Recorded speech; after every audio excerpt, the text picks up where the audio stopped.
Hello అండి. ఈరోజు కరివేపాకు మనం తెచ్చుకొని ఫ్రిడ్జ్ ఉన్న వాళ్ళు అయితే ఫ్రిడ్జ్లో పెట్టుకుంటారు.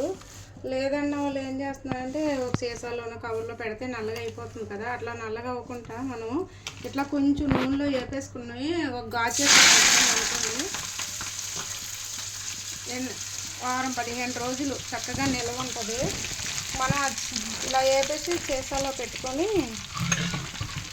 ఇట్లా వేగాక ఏం చేయాలంటే కొంచెం ఉప్పు వేసుకోవాలి. బాగా వేగాక మనం కూర అన్నీ వేగిపోయాక కొంచెం 2 రబ్బలు తీసేసి దాంట్లో వేసేసుకుంటే వేగా దాంట్లోని సరిపోద్ది.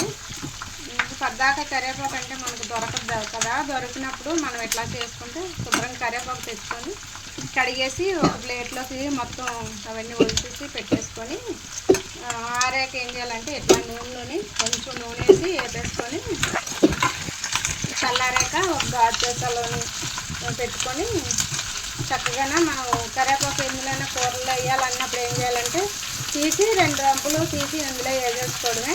చాలా బాగుంటుంది, నిలవ ఉంటుంది. ఒక 15 రోజులు ఎట్లాగానే.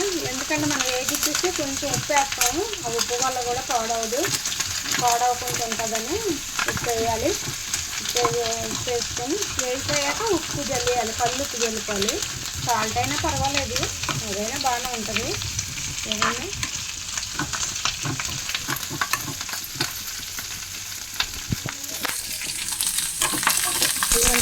ఇలా వేపేసుకోవాలి.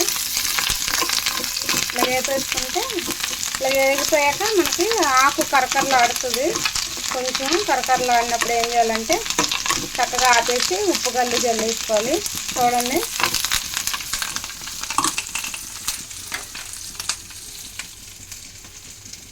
చూడండి మాది కూరగాయల వ్యాపారం. మీకు కూరగాయలు ఏమైనా కావాలంటే ఫంక్షన్ వాటికి మీరు ఈ వాట్సాప్ నెంబర్కి బుక్ చేసుకుంటే మేము తెచ్చి ఇస్తాము. ఎందుకంటే మాది ఉల్లిపాయలు అన్నీ వెజిటేబుల్స్ అన్నీ అమ్ముతాము. మాది అదే వ్యాపారం. కానీ విజయవాడలోనే అయితేనే, దూరం అయితే మా ఇది ఉండదు, రావు. ఎందుకంటే పచ్చి కూరగాయలు కదా.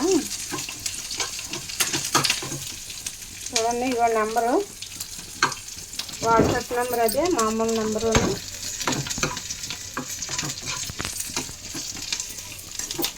చూపిస్తే మీకు ఇది పెడుతున్నాను. వీలైన వాళ్ళు ఎవరైనా ఉంటే ఈ కూరగాయలు కావాలంటే వాట్సాప్ నెంబర్కి బుక్ చేసుకుంటే మీకు వస్తాయి.